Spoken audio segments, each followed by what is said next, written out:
दोस्तों, मैं एडवोकेट बरखा शर्मा आपका डीलो क्लासेस में स्वागत करती हूँ। क्या आप वकील बनकर अपने करियर की शुरुआत करना चाहते हैं? लेकिन उससे पहले आपको पास करना होगा एक जरूरी एग्जाम, जिसको हम कहते हैं AIBE, all India Bar examination. आज के इस वीडियो में हम बात करेंगे AIB एग्जाम से जुड़ी हर जानकारी के बारे में। क्या होता है AIB?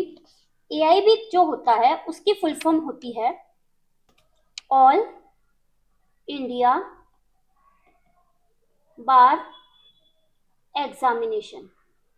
ठीक है, ऑल इंडिया बार एग्जामिनेशन होती है और इसको कंडक्ट कौन करवाता है, यानी कि इस एग्जाम को कंडक्ट कौन करवाता है। जैसे कुछ एग्जाम होते हैं हाई कोर्ट कंडक्ट करवाता है, कुछ एग्जाम होते हैं वो कंडक्ट कराती है हमारी RPSC।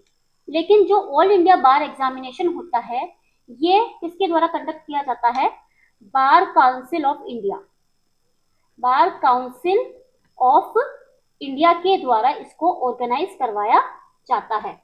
ठीक है, क्या होता है इसका उद्देश्य? मतलब AIB एग्जाम को लेने का उद्देश्य क्या है बार काउंसिल का? तो इसका उद्देश्य है लो ग्रेजुएट को प्रैक्टिस करने के लिए सर्टिफिकेट देना, यानी COP दिलाने के लिए ये एग्जाम करवाया जाता है।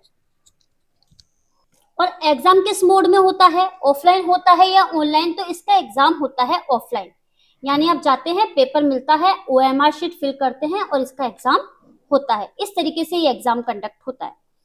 और क्या होता है इसके अंतर्गत? ओपन बुक एग्जाम होता है। ये open book exam, open book exam, यानी कि आप अपने BAX लेके जा सकते हैं, वहां पे खोल के आप एग्जाम दे सकते हैं। लेकिन कमेंट्री वाले जो BAX होते हैं वो नहीं होने चाहिए। ठीक है, डिटेल वाले जो होते हैं ना, जिसमें अंदर डिटेल्स वगैरह लिखी हुई होती है, वो वाले BAX नहीं होने चाहिए, जनरल BAX होने चाहिए। तो ये नोटिफिकेशन आया है बार काउंसिल ऑफ इंडिया की तरफ से। क्या कहा गया है इसके अंतर्गत? सबसे पहले तो जो लॉ में होंगे, लॉ में 3 ईयर या 5 LLB कर चुके होंगे ना, जो लोग लॉ के अंतर्गत जो लोग LLB करे हुए होंगे, कौन सी वाली LLB? या तो 3 ईयर वाली या फिर 5 ईयर वाली। ये लोग जो LLB कर चुके होंगे वो ये एग्जाम देंगे। इनकी जो डिग्री है वो कंप्लीट होनी चाहिए, डिग्री जो होगी इनकी कंप्लीट होनी चाहिए। स्टेट बार में इनका एनरोलमेंट होना चाहिए, कोई अपर एज लिमिट वगैरह का कोई भी प्रावधान नहीं है।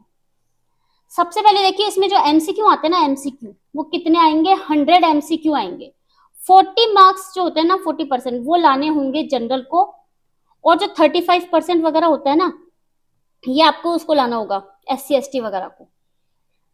ठीक है, SC ST वगैरह जो होंगे इनको ये लेके आना पड़ेगा पास होने के लिए। नेगेटिव मार्किंग का कोई कॉन्सेप्ट नहीं है। पूरी डिटेल बताऊंगी, उसके बाद बताऊंगी कब से एग्जाम वगैरह होंगे, कब फॉर्म फिल करना है, क्या क्या चीजें हैं, ये सब मैं बताऊंगी। लेकिन पहले मैं बता देती हूँ पैटर्न क्या रहता है।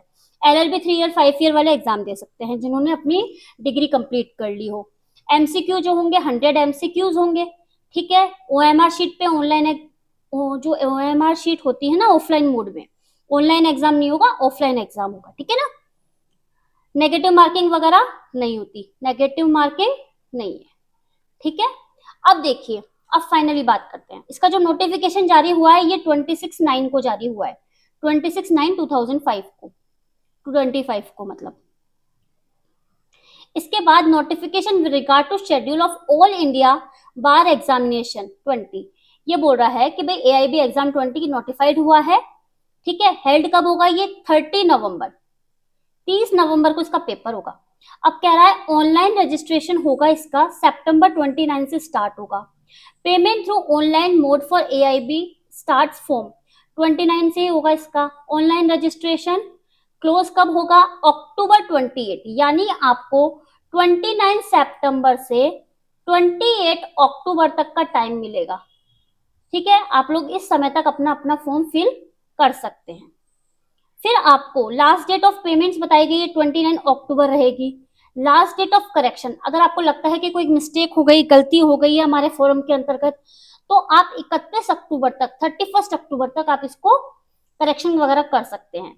ऐसा कह रहा है कि भाई 15 दिन पहले, यानी 30 नवंबर को जब एग्जाम होगा उससे 15 दिन पहले, यानी कि 15 नवंबर 2025 को इसके परमिशन लेटर डाउनलोड कर लेना, जिससे कि आप जगह वगैरह देख सकें, कि भाई कहाँ पे सेंटर वगैरह आया हुआ है। ठीक है, अब देखिए please note that the passing percentage in fixed at 45% of general and OBC. अब देखिए पहले 40 लिख रखा था, लेकिन अब यहाँ पे लिख रखा है 45%। 45% जनरल को लानी है और 40% SC ST को लेके आनी है। देखिए चेंज कर दिया यहाँ पे, तो पहले जो हमारे पास नोट था ना उसके अंतर्गत तो ये लिख रखा था।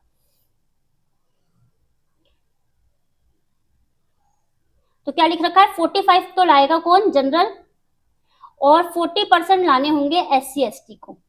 ठीक है, ये वाली बात अभी आपके सामने जो नोटिफाइड आया है उसके अकॉर्डिंग बता रही हूँ। बाकी पहले जो था उसके अकॉर्डिंग ये था कि इनको 40% और इनको 35% लानी होती थी, लेकिन फिलहाल जो हमारे सामने नोटिफिकेशन है हमको उसके अकॉर्डिंग चलना है। ठीक है, ये सामने आपके लिखा हुआ है। अब देखिए सिलेबस देख लीजिए एक बार, ये 2024 के अकॉर्डिंग है।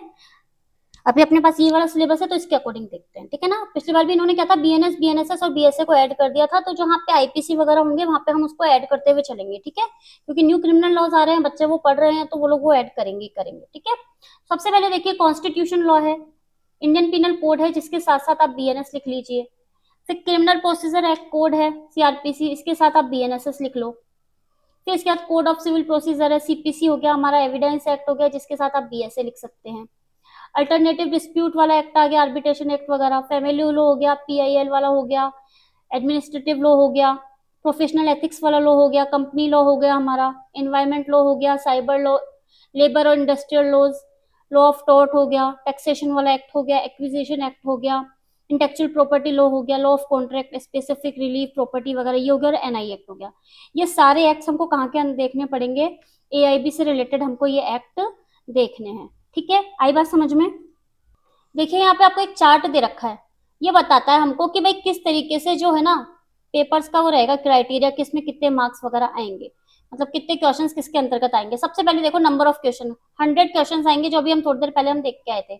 नेगेटिव मार्किंग नहीं होगी, ये लिख रहा, time allotted 3 hours and 30 minutes to complete the exam, ये लिख रखा है इन लोगों ने। फिर वेटेज दे रखा है कॉन्स्टिट्यूशन का 10, तो बड़े बड़ों को आप एक साथ ले लो, 10, CRPC 10, CPC 10, ये सारे हो गए बड़े। फिर 8 ले लीजिए, एविडेंस हो गया, फैमिली लॉ में से 8 क्वेश्चंस हो गए। तो इस तरीके से ये वेटेज करके चार्ट दे रखा है कि भाई इस तरीके से क्वेश्चंस वगैरह आएंगे। ठीक है, इसके अलावा ये डिटेल सिलेबस दे रखा है कि भाई कौन कॉन्स्टिट्यूशन में से क्या आएगा, इंडियन में से क्या आएगा। सबसे पहले कॉन्स्टिट्यूशन लॉ का है,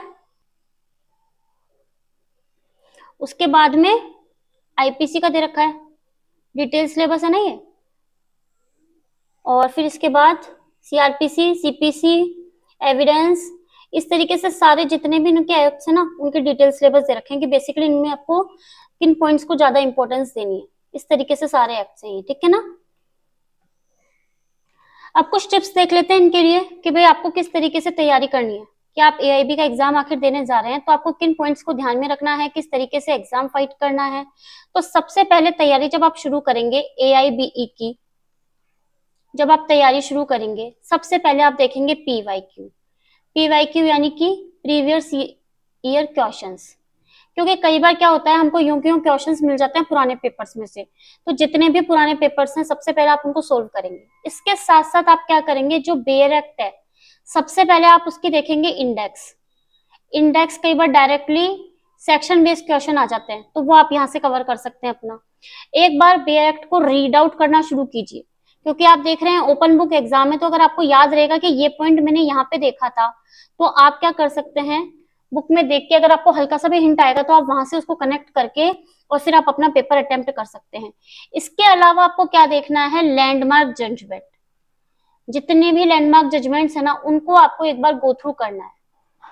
ठीक है, इसके साथ साथ आप क्या करेंगे, अंडरलाइन करेंगे। जैसे आप बेयर एक्ट पढ़ेंगे ना तो क्या करेंगे, शॉर्ट नोट टाइप के बना लेंगे।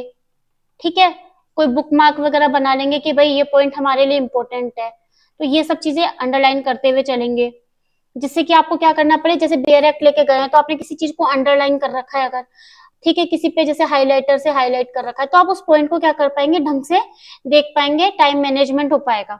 ठीक है, साथ साथ आपको क्या करना है, MCQ की प्रैक्टिस किस हिसाब से करनी है, टाइम को मैनेज करते हुए करनी है कि 3 घंटे में मैं किस तरीके से पेपर अटेम्प्ट कर पाऊंगा। याद रखिए, एआईबी सिर्फ एक एग्जाम नहीं है, बल्कि आपके लो करियर का पहला दरवाजा है। आप कंसिस्टेंट और स्मार्ट तरीके से तैयारी करेंगे तो आपको सफलता जरूर मिलेगी।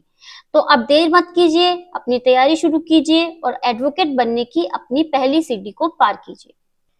डीलो जंक्शन की तरफ से आपको कुछ वीडियोस यूट्यूब पर अवेलेबल मिल जाएंगे, डीलो क्लासेस की तरफ से।